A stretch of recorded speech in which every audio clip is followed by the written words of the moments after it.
وظننت أنا السلام علیکم ورحمۃ اللہ وبرکاتہ۔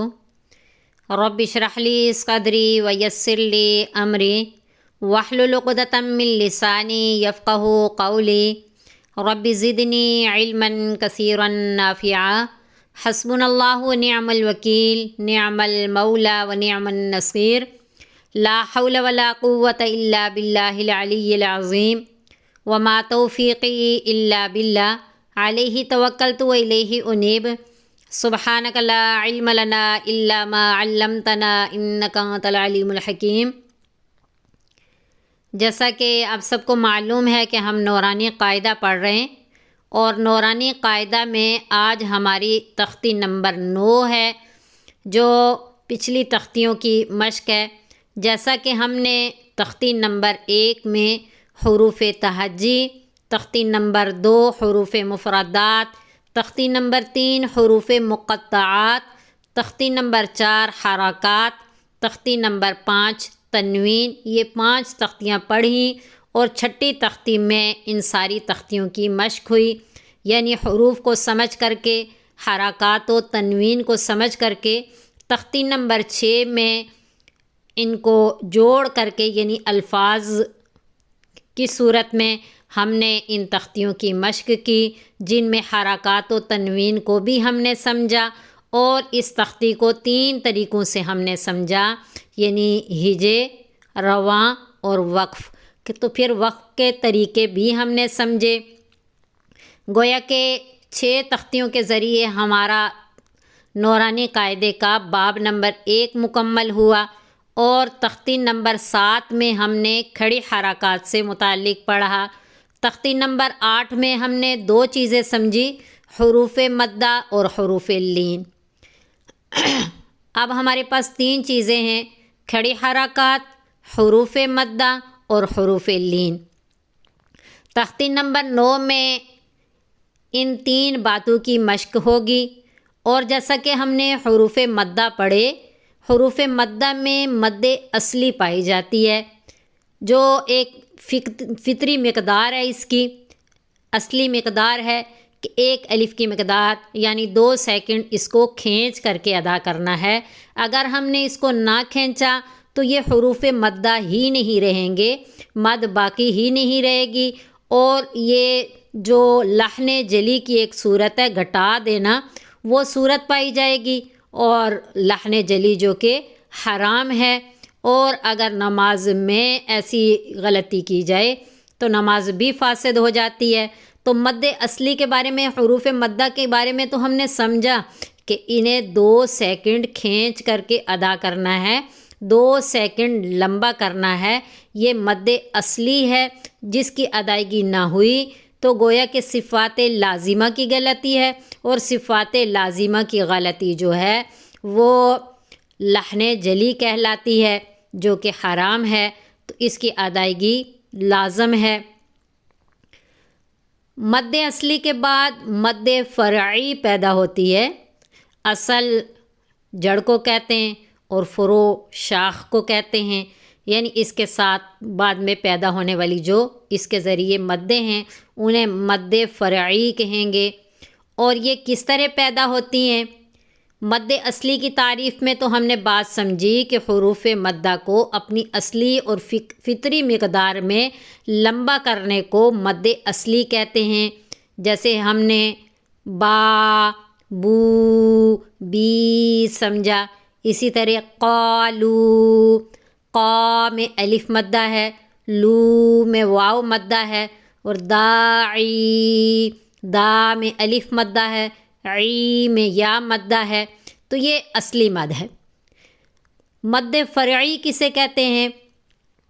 کہ حروف مدہ کو کسی سبب کی وجہ سے جو ہے اپنی اصلی مقدار سے زیادہ لمبا کرنا۔ تو وہ سبب کیا ہیں؟ وہ 2 سبب ہیں، ایک سبب ہے حمزہ اور ایک سبب ہے سکون۔ اب ہم نے یہ بات سمجھنی ہے کہ مد فرعی کی کتنی اقسام ہیں۔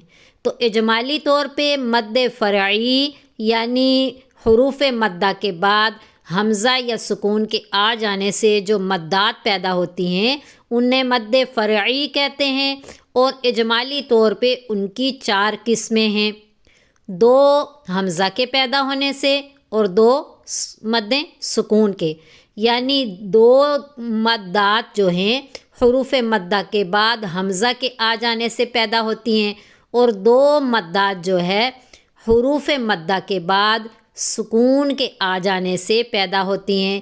تو کل یہ 4 ہو گئیں۔ 2 کے بارے میں ہم آج سمجھیں گے، یعنی حمزہ سے متعلقہ، اور 2 سکون سے متعلقہ پھر ہم اگلے درس میں سمجھیں گے۔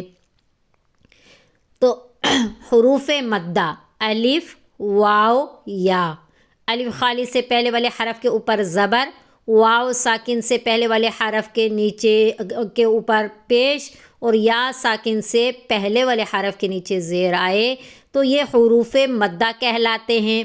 الف مدہ، واو مدہ، یا مدہ۔ ان حروف مدہ میں سے کسی کے بعد بھی حمزہ آ جائے تو مد فرعی پیدا ہوتی ہے۔ اب اس کی 2 صورتیں ہیں، ایک کو مد متصل کہتے ہیں اور ایک کا نام ہے مد منفصل۔ اب مد متصل کسے کہتے ہیں؟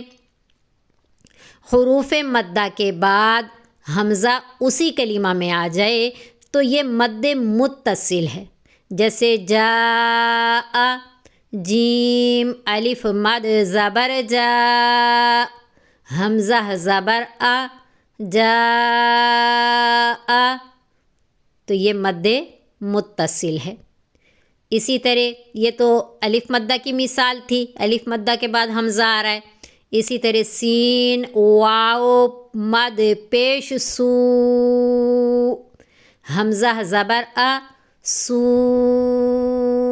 آ، یہ واو مدہ کی مثال ہے، واو مدہ کے بعد حمزہ آ جانے کی اسی کلمہ کے اندر۔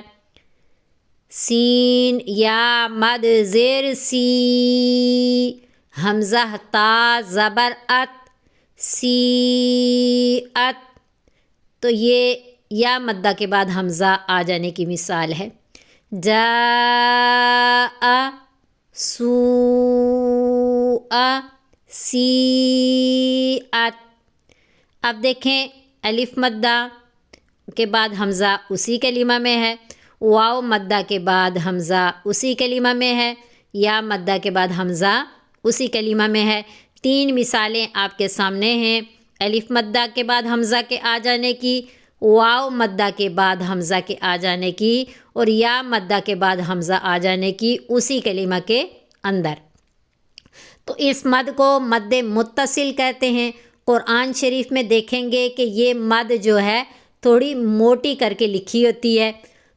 اور مد منفصل کسے کہتے ہیں؟ مد منفصل کے حروف مدہ کے بعد حمزہ آ جائے لیکن اسی کلمہ میں نہیں، دوسرے کلمہ کے شروع میں، یعنی ایک کلمہ کے آخر میں حمزہ آ رہا ہے اور دوسرے کلمہ کے شروع میں، ایک کلمہ کے آخر میں حروف مدہ آ رہا ہے اور دوسرے کلمہ کے شروع میں حمزہ آ رہا ہے، تو اس کو مد منفصل کہیں گے۔ اور یہ قرآن شریف میں تھوڑی پتلی لکھی ہوتی ہے، چھوٹی مد کہتے ہیں اسے۔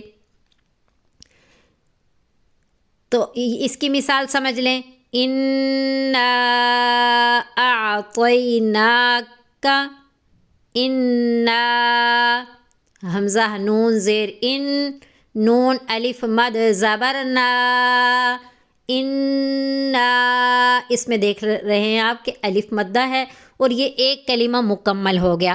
اب دوسرا شروع ہو رہا ہے، حمزہ عین زبر آ، اس کے شروع میں دیکھ رہے ہیں آپ کہ حمزہ ہے، اِنَّا کے آخر میں الف مدہ ہے اور أَعْطَيْنَاكَ کے شروع میں حمزہ ہے۔ تو یہ حروف مدہ کے بعد، حرف مدہ کے بعد حمزہ آ رہا ہے لیکن دوسرے کلمہ میں ہے، اس لیے اسے مد منفصل کہتے ہیں۔ متصل کا مطلب ہے ملا ہوا ہونا، یعنی ایک ہی کلمہ کے اندر حرف مدہ اور حمزہ ملے ہوئے ہیں۔ اور منفصل کا مطلب ہے جدا، یعنی حرف مدہ الگ کلمہ کے آخر میں ہے اور حمزہ الگ کلمہ کے شروع میں ہے، اور پھر دونوں کلمے جب ادا کیے جائیں تو یہ حروف مدہ کے بعد حمزہ آ جاتا ہے، اس لیے یہاں مد فرعی پائی جائے گی حمزہ کے آ جانے سے، اور اس کے الگ کلمہ میں ہو جانے کی وجہ سے اس کو مد منفصل کہتے ہیں۔ یہ مد منفصل ہے۔ مثال کیا ہے؟ اِنَّا أَعْطَيْنَاكَ الْكَوْثَرَ۔ امید ہے آپ کو سمجھ آئی ہوگی۔ تو بات ہم نے کیا سمجھی کہ حروف مدہ کے بعد، حروف مدہ والی مد کیا ہے؟ مد اصلی۔